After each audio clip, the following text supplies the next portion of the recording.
We offer the Certificate 3 and 4 in community services work. It's a full-time course and students are expected to be involved in community activities outside the 1 day a week classroom. We also offer remote delivery and also workplace only. We learn about strength-based practice, we learn about case management, we learn about the impacts of family violence, childhood neglect and abuse. We learn about the impacts of colonisation on Aboriginal people, because predominantly the students want to work with their own community, with Aboriginal community. We learn about community development, we learn about group work and the dynamics of that, and most importantly, I think the students learn about themselves. Really, it was about skilling up staff in organisations. You know, there are a number of organisations whose staff didn't have, any particular qualifications.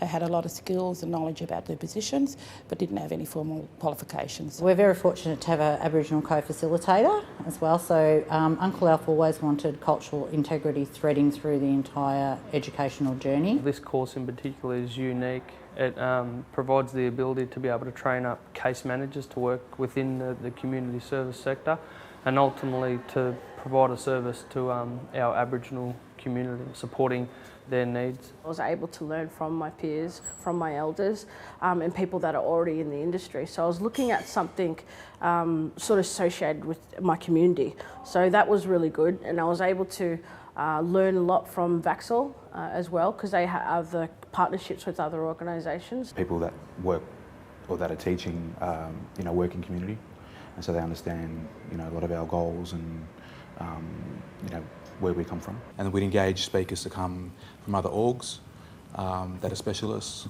or just different elders that have had experience. At the moment, it's helped me a lot to understand and case manage, some clients and a lot of complex issues with families. Another camp that we will have throughout the year would be a youth camp, as well as an elders camp, incorporated as one. Because I've never worked in the sector, I feel it's given me a bit of an insight on what it would be like to work within the sector, yeah.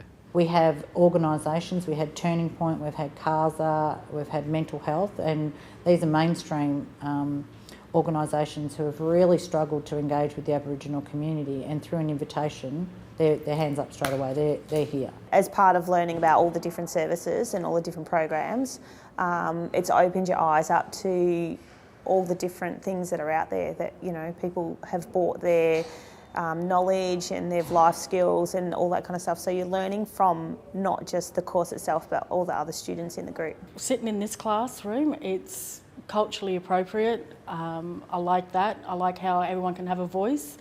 Everyone can say what they need to say and not feel dumb about it. Our teachers have been really good, very supportive in the fact that they've given case studies that are relevant to the community, which you don't really find in mainstream services. I guess it opens up your eyes a bit more. Like I've seen it every day with work and all that, but there's more of a broader things that you touch on while you're doing these certs, especially around racism, stolen generation and all that sort of stuff as well. Even though I'm an Aboriginal man and I know of it and I've heard of stories and that, but it's always good to hear other stories.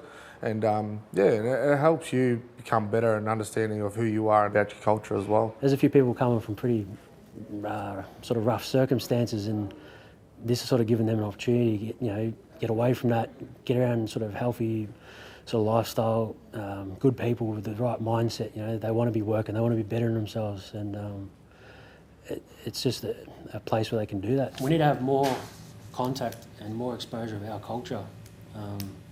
And that's going to be everyone's role, not just the kids, We've covered a lot of mental health, which I've suffered, depression and anxiety from my childhood. The schools, we learned about the schools and caseworking and kids in care and that fall through the system and stuff, and I'm everything that we talk about. So I grew up in a domestic violence home. I grew up with not having parents be there for you. I grew up with not a good education. I grew up with bullies. I grew up with people putting you down.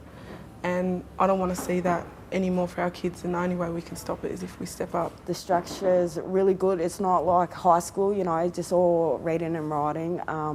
There's a lot of engagement, so I personally get more out of listening to other people and, hearing from them. It's a team effort. It's not an individual, and if you can't do things, they'll always come together as a team to make sure you can complete it, and that's one thing I love about it. It is the increased self-worth, the increased confidence and the increased self-esteem and the recognition of resilience are the key elements. I think that if you've got those, you can do anything.